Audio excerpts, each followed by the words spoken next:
And you can go to the land acknowledgement, Abby.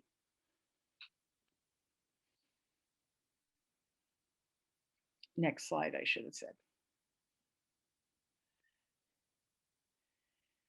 Hi, everyone. I'm Jennifer Gunn. I'm the director of the IAS, and I'm happy you all are here.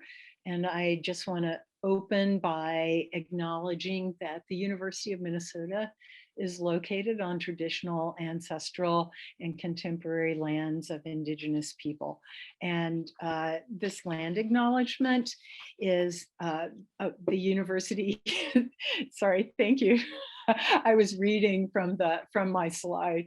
The university resides on Dakota land ceded in the treaties of 1837 and 1851, and the IAS acknowledges that our place has a complex and layered history, and the land acknowledgement is one of the ways in which we work to educate the campus and community about this land and our relationships with it and with each other.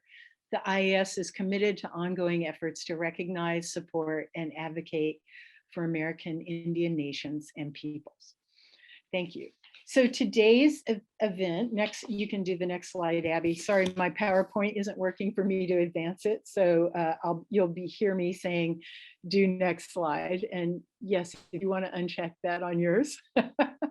I realized that's what was happening, that it was automatically timing itself. So we're going to talk today about the Humanities Without Walls Grand Research Challenge grants, which are available through the Humanities Without Walls Consortium, and some seed grant money to develop those grants that's available through the IAS. And here are just the, as we noted before, we're recording this presentation and it will be posted on the IAS website along with these slides. The seed grant applications will be due to the IAS April 12th, and the letter of interest, which is required for the larger Humanities Without Walls Grand Research Challenge grants, will be due October 1st, and the full applications will be due to the Humanities Without Walls Consortium on November 15th. And I just want to remind people that when we say November 15th, it is actually going to have to go through Sponsored Projects Administration, so back yourself up 3 to 5 days. We'll talk about all of these things in more detail, and we're going to talk first about the big grants and then talk about the seed grants, just so you know what the order is. Next slide, please.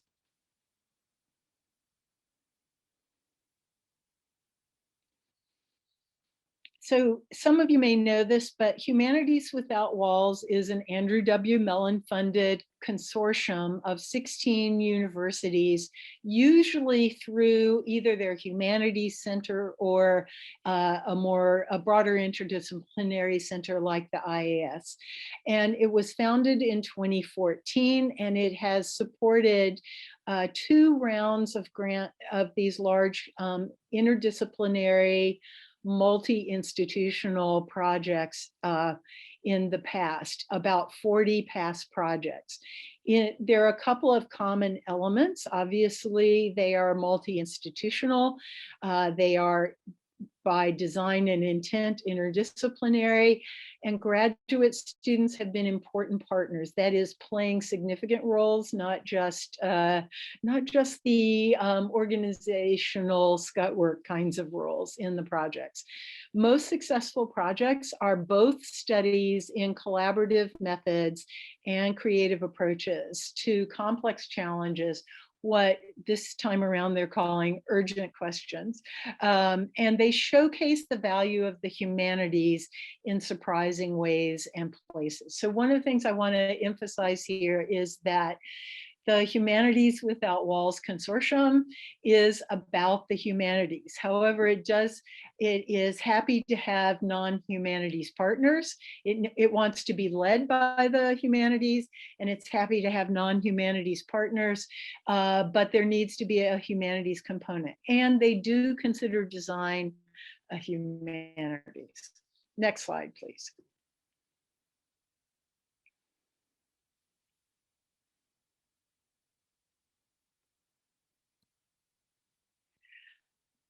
So there were actually 4 rounds, but 2 themes of funding for it since 2014. The first theme was called the Global Midwest, and the second theme was called, I think, Humanities in an Era of Climate Change, and or something like that. If you look at the link at the bottom of the slide, it will take you to the Humanities Without Walls website at the University of Illinois, and you can see all of the funded projects briefly described and a list of their key faculty, kind of the PI and co-organizers. And the list on this page is actually projects that were that involved a University of Minnesota faculty member, one or more University of Minnesota faculty members. Only one of these projects, the top one, Field to Media, Applied Ecomusicology for a Changing Climate, which was led by Mark Pedelty. Only that one had a PI at the University of Minnesota, but each of these others had one or more faculty members. And particularly the one, Indigenous Art and Activism in Changing Climates, that had a PI out of Northwestern University, but involved a number of University of Minnesota faculty and graduate students. So I encourage you to go to the Humanities Without Walls website and look at the previously funded projects. There's a big change this time in that there is no theme for the topical theme for the projects themselves, but there is a core principle for methodology and strategy. So next slide, please.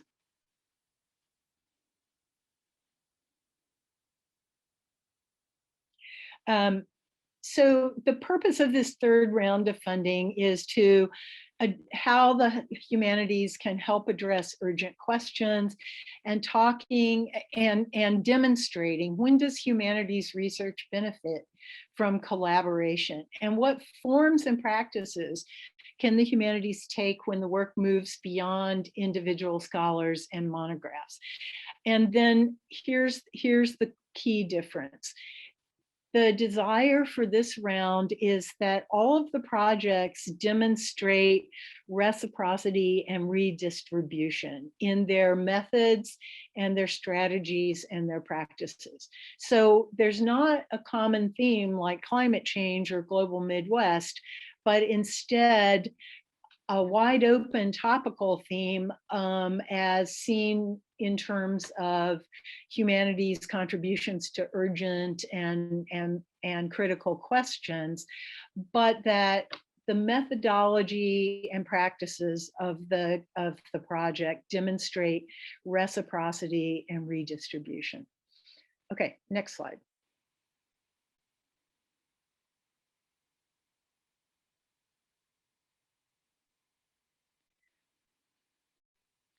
So I just want to, we're going to come back to this at the end of the basic info, but I just want you to know that we have a slide attempting to talk about, you know, what we mean by reciprocity and redistribution as methods for equitable partnerships and collaborations, as strategies for equity-based change, by intention and design, and a commitment to, in the process of this grant, practicing reciprocity and redistribution. And like I said, we'll come back to this. I'll show the slide again later, and we can you can ask questions or whatever. Next slide.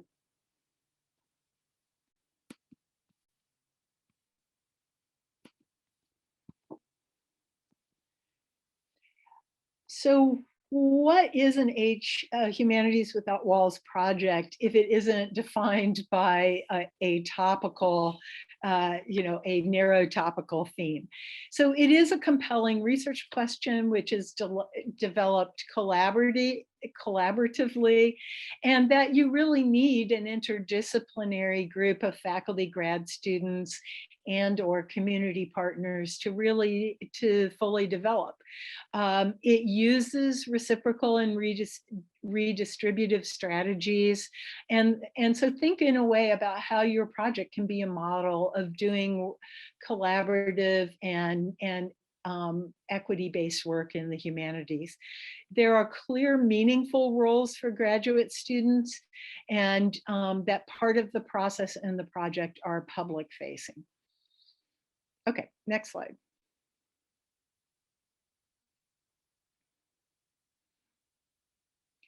So who can be part of a research team? This affects the seed grants a little bit, but what we're defining here is actually the final grant. There needs to be participants from at least 2 Humanities Without Walls consortium partner institutions. So that's the 16 institutions I mentioned. There is a list online and in a footnote in the call for proposals. These 16 institutions are largely the institutions of the Big Ten Academic Alliance, but there are a couple of exceptions. So I will not name them all correctly, but I will attempt to start. So it's Madison, Michigan, Michigan State, University of Nebraska, University of Iowa, University of Illinois at Urbana-Champaign, and also at Chicago, and Purdue University, Marquette University, and Notre Dame, and I think the University of Chicago. And Penn State, but not Rutgers. That's one of the differences with Big Ten Academic Alliance. Did you get Nebraska? I don't know if I did, but Nebraska is at Lincoln. One of them at Lincoln. And you noticed we said University of Nebraska at Lincoln and 2 different campuses of the University of Illinois. We are allowed, so there is this kind of, there are critical identifications for who is the lead institution and principal investigator. So we are happy to have University of Minnesota system campuses as partners in a grant, but the PI has to be a PI on the Twin Cities. It has to be a tenure stream faculty member on the Twin Cities campus, or it can be a tenure stream faculty member on one of the HWW partner campuses. But just to put that in your mind, this grant is open to partners who are from regional and community colleges, predominantly minority serving institutions, historically Black colleges and universities, tribal colleges and universities, or community organizations like the Minnesota Historical Society, or an art museum, or the Sierra Club, or something like that. But to fulfill the qualifications for the grant, there needs to be a PI who is a tenure stream faculty at one of the Humanities Without Walls consortial partners, and there needs to be membership from at least one other institution, and that can be a community partner. I would say, and this is just sort of political advice, I would say it would be advantageous to have, there's no limit to the number of partner institutions. I suspect it would be advantageous to have 2 HWW consortial partner institutions and any of these other organizations or higher ed institutions. But that's pure opinion. Legally speaking, UMN, for our purposes, UMN and one other institution. There is also a requirement that the teams include graduate students. So I just wanted to put that one out there too. Any questions I'll just stop here for a minute. Any questions before I move on to the next slide? Feel free to unmute yourself and ask it if you want. Do our HBCU partners, if we have, Mhm. to come from humanities fields, could they be STEM? I'm just curious. Yes, they can be STEM. The principal investigator needs to be a humanities faculty member. And if it is a partner, if one of the partners is an HWW institution, then there has to be one humanities faculty member at that institution. But otherwise, yes, they could be STEM. Any other questions? Okay, next slide.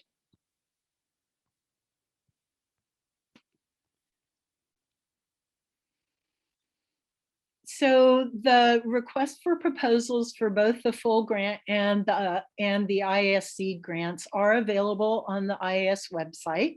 And Abby has put those, or somebody has put those into the chat. And you can find them by just typing HWW into the search box on the IAS website. The project, the awards can be up to $150,000. You can apply for less, but you can go all the way up to $150,000. And there's actually subtle encouragement, I think, to think broadly and capaciously, about your proposal, which I assume also means expensively. But you can apply for any amount up to $150,000. The projects will run from January 1st, 2022. And I said incorrectly here on my slide, December 31st, 2024, but it's actually 2023. It's 24 months. The summer seed, so the seed grants will primarily be for this summer, but they can carry out through the time of the final proposal being due on November 15th. The applications for the seed grants are due on April 12th. We hope to make speedy decisions and make the money available by May 10th. The seed grant amount is up to don't ask me why I didn't put this on this slide. The seed grant amount is up to $2,500, and we'll get to that in a few minutes. There is a two-part process for the big grant. You do not have to have a seed grant to apply for the big grant, and anybody may apply for the big grant. However, you must submit a letter of intent to apply to the IAS by October 1st. And that's partly because it gives the Humanities Without Walls team advance notice of how many people they need to line up and how much time they need to allot for the selection committee. So the IAS is not making any pre-selection, but you do need to to give us a letter of intent by October 1st. The final proposals are due to Humanities Without Walls on November 15th. And as I noted before, they have to go through sponsored projects. Any questions on this? Okay, next slide.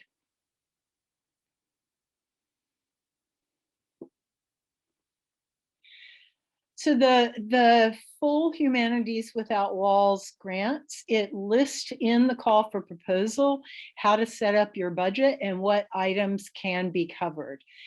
But I think the clear thing that most people will want to know is that it can cover summer salary for faculty, but it will not, I don't think you can cover course releases during the year. It can cover summer support for graduate students, and sometimes that's the most cost-effective way to do that. But I believe that this time around, it can also cover, it can also cover TA ships and RA ships. for if you're budgeting catering for meetings or actual travel, you need to follow conform with the University of Minnesota rules in addition to any rules that are specified in the call for proposals. And what that really means is that if the university says we cannot travel until, June of 2022, then you can't build travel, but the University of Illinois says you can build travel into this grant. You can't build in travel until June of 2022. It's kind of complicated, but they basically don't want to put people at odds with their own institutional rules. And likewise, the rules that we have about food and catering, we in theory have to follow. I say in theory, there's always that question about if something's funded with sponsored funds for, group meetings or community events, there is kind of an exception to the universities, to some of the limits that the university set. But I just wanted to alert you to, when you're putting together a budget, don't just pay attention to what HWW says the rules are, but do know that you need to double check university rules. And then, programming costs, whether this be that you want to hire a videographer, that you want to pay honoraria to community partners, that you need to pay a film editor or guest curator for an exhibit. Those are allowable costs under the grant. I think the grant anticipates that there may be a range of products and outcomes for these projects, and that programming cost is sort of an open category to think about what you might need to accomplish what you want to do. I would also remember that in the spirit of reciprocity and redistribution, there's a recognition that community partners' knowledge is, should be compensated and recognized. Okay, next slide.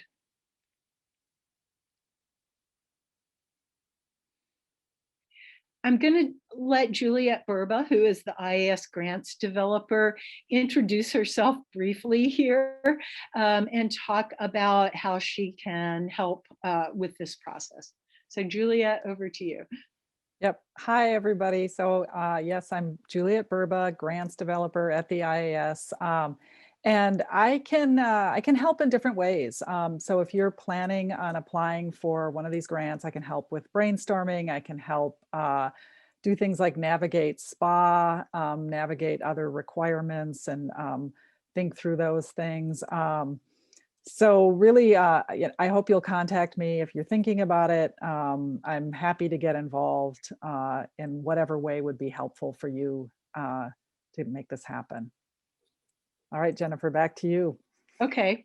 Well, I realized that Juliet just made me realize that I failed to do one of the most important things, which is to encourage you to please introduce yourself in chat and talk about what your interests are. And if it's okay, and I guess you're signaling it's okay by entering your name, then we'll circulate that to everybody else who's here.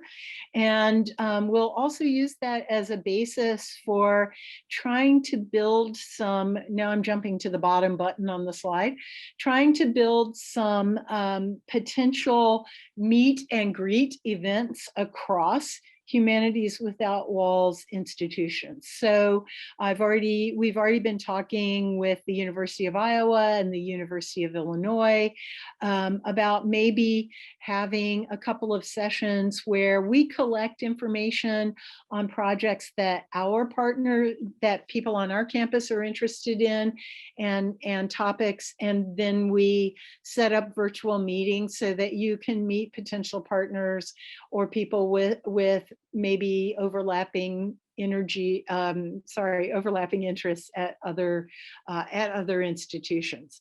So again, please take time to introduce yourself in chat and just give a thumbnail sketch of your interests, and we'll try to use that to help matchmake.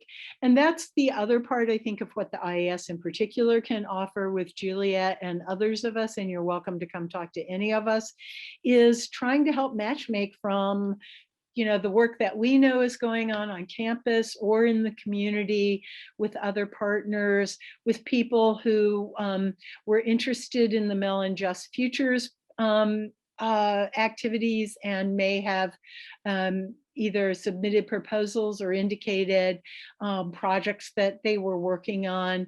We're really happy to help you try to build these projects and relationships.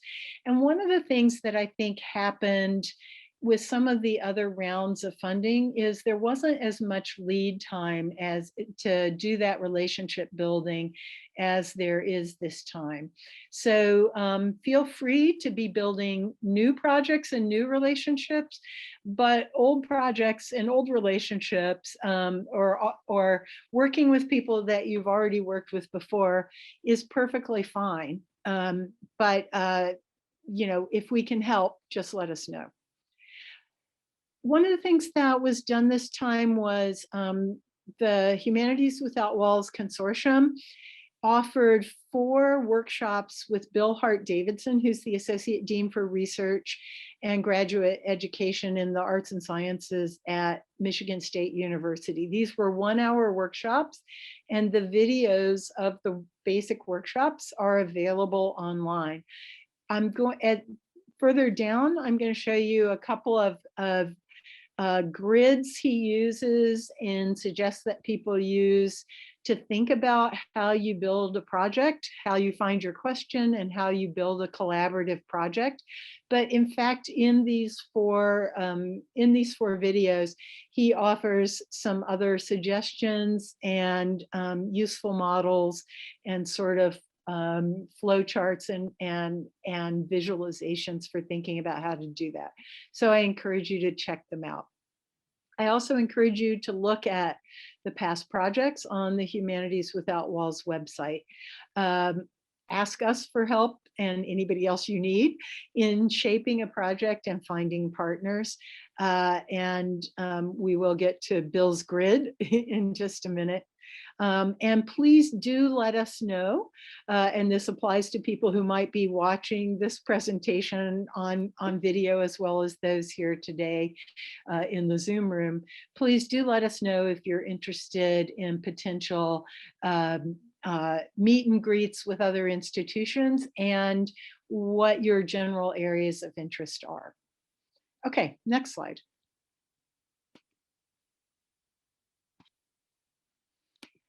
Okay, this was just a reminder on the deadlines. I put it back in there because now we're really going to transition to briefly looking at Bill's grids and then talking about the seed grants themselves. And then the floor is open. So next slide. So this is kind of the diagrams that Bill Hart-Davidson was suggesting as ways for helping you to think about organizing a multidisciplinary, multi-institutional and collaborative project. And part of that is just to keep your ideas at the core and figure out what do you need. So, core to this idea of an interdisciplinary and multi-institutional project is that you need things from other people and other places to flesh out, to really accomplish what you hope to do.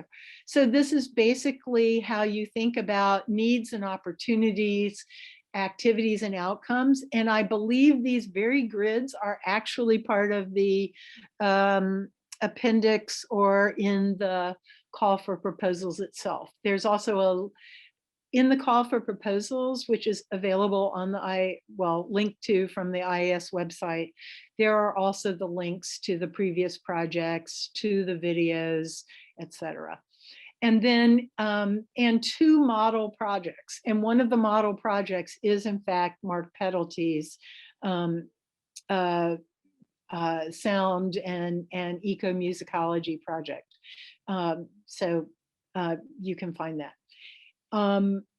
So this is just to kind of show you, how those 4 videos are promoting how to think about projects. Next slide.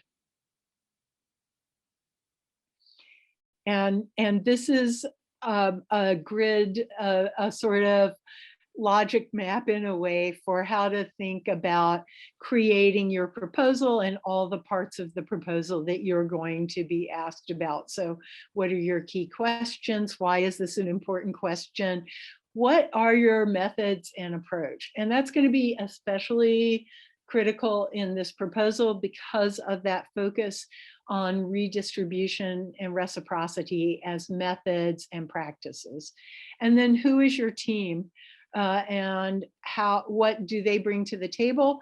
And then how will other people learn from and access the products of your process and of your project, and how you will evaluate it. Next slide.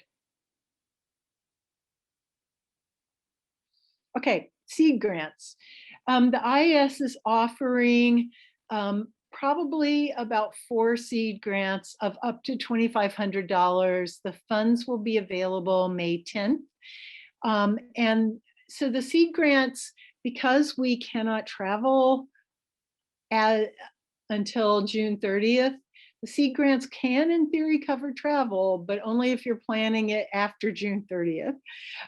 It can cover graduate student research or their organizational work or developmental work for the design of the project, honoraria for community partners, costs of partner meetings, or other expenses developing the project. It cannot include faculty salary, summer salary. Which if you look at the amount, you can probably figure that right away anyway. I'll just jump down and remind you that this is the link for the HWW previous research projects, if you want to look at those. And now I'll have Abby actually take us to our website so we can go through the seed grant application.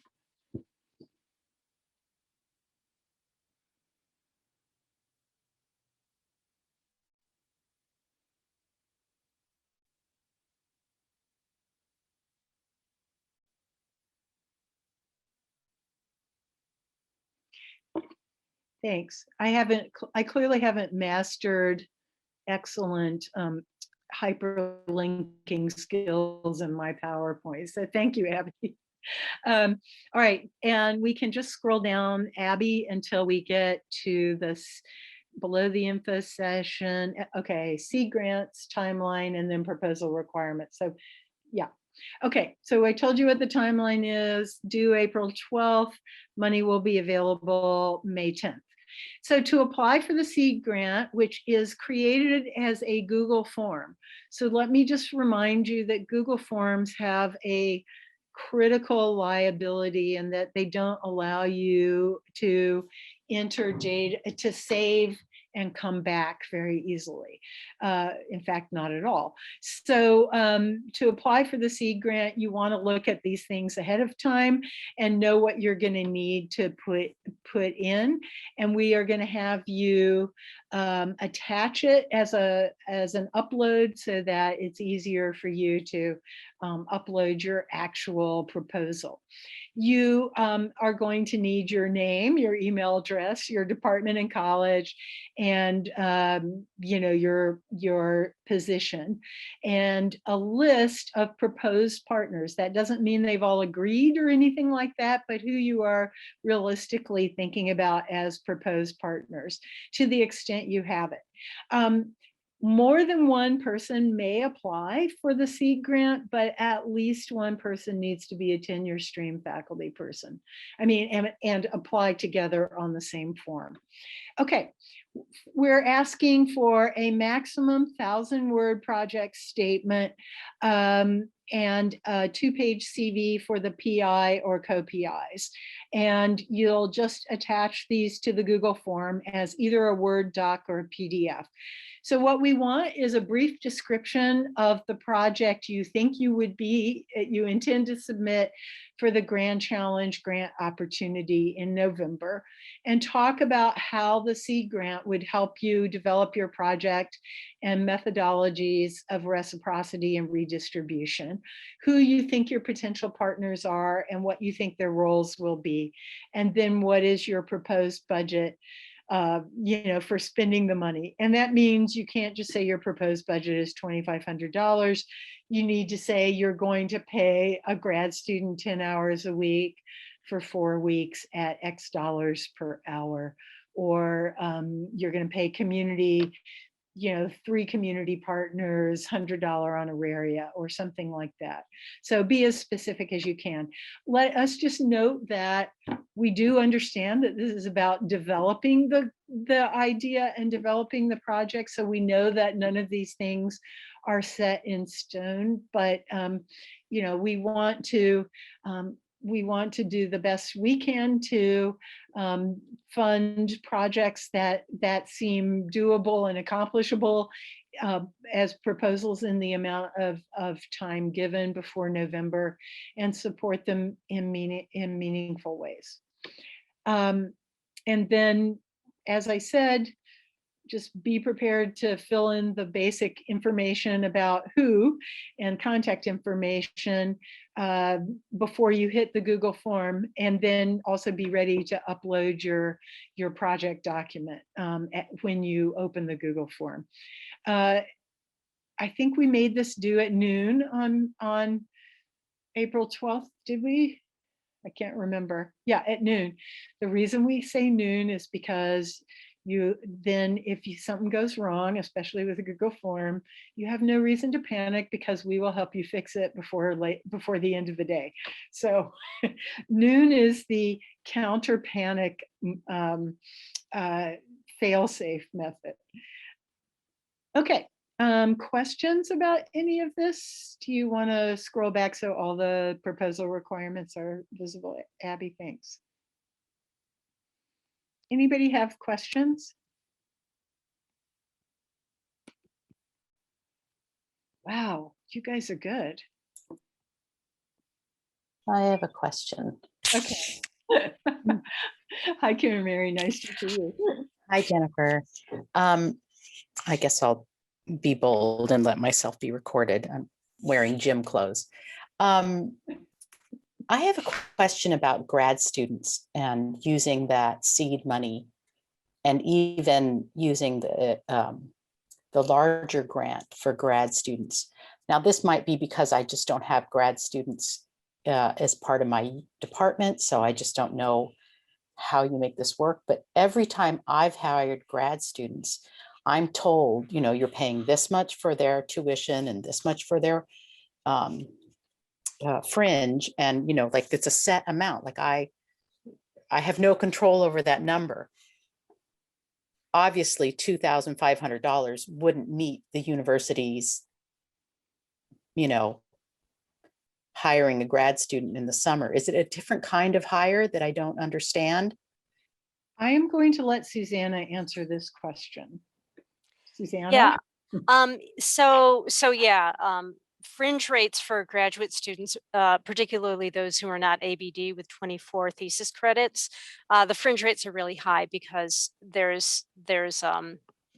you pay 19.9% fringe plus an hourly rate for tuition.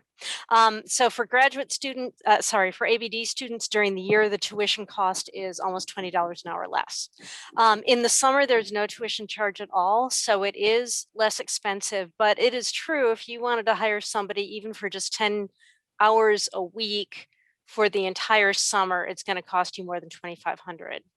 So what you could do, though, is say, I want to hire somebody for 20 hours a week for 4 weeks or something like that, yeah.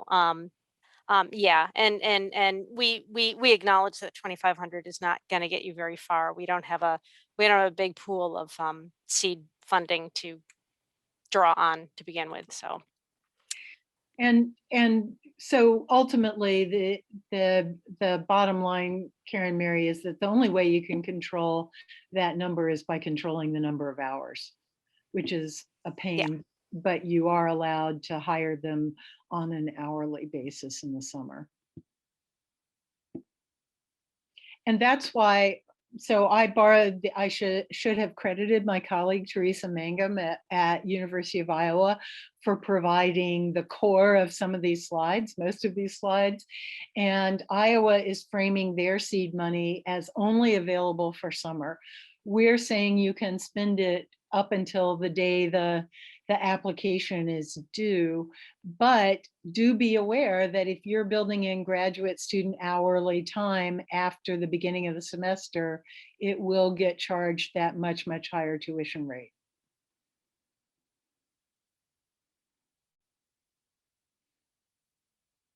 You can also hire undergrads to do, to do summer work or whatever on this.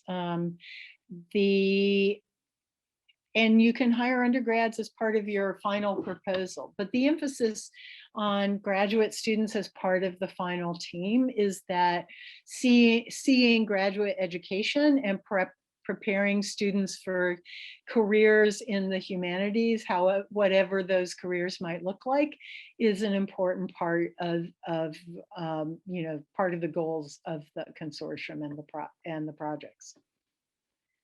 Other questions?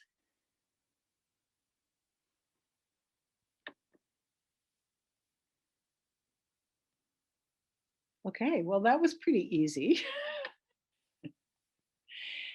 You're really welcome to, I guess we can go back to the final slide, Abby, which is basically just if you need help or questions, where to find them.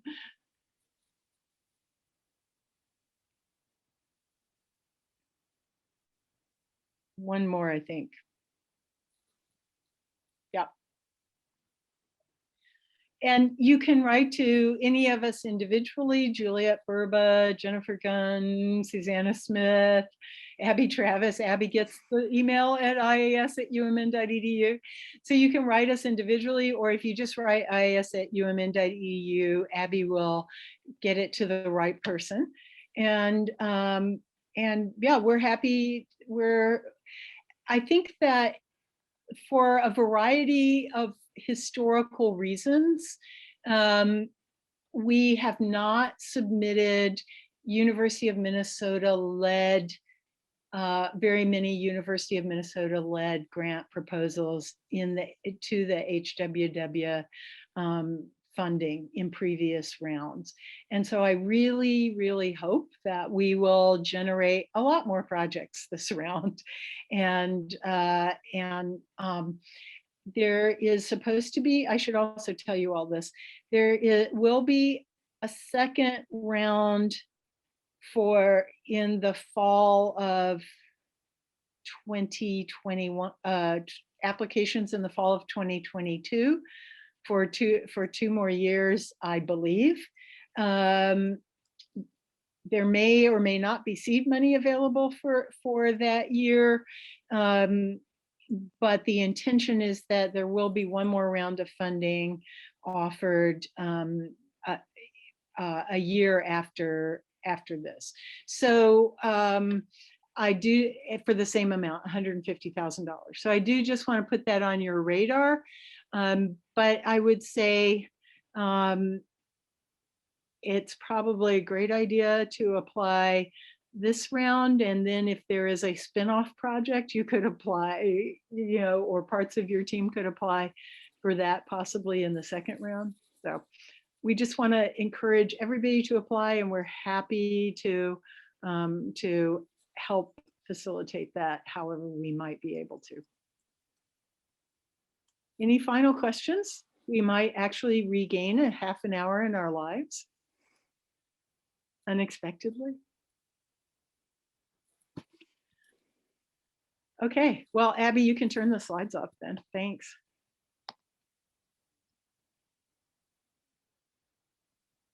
And thanks, everyone.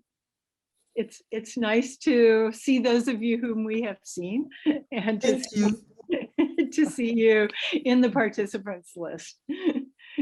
Take care. See you later.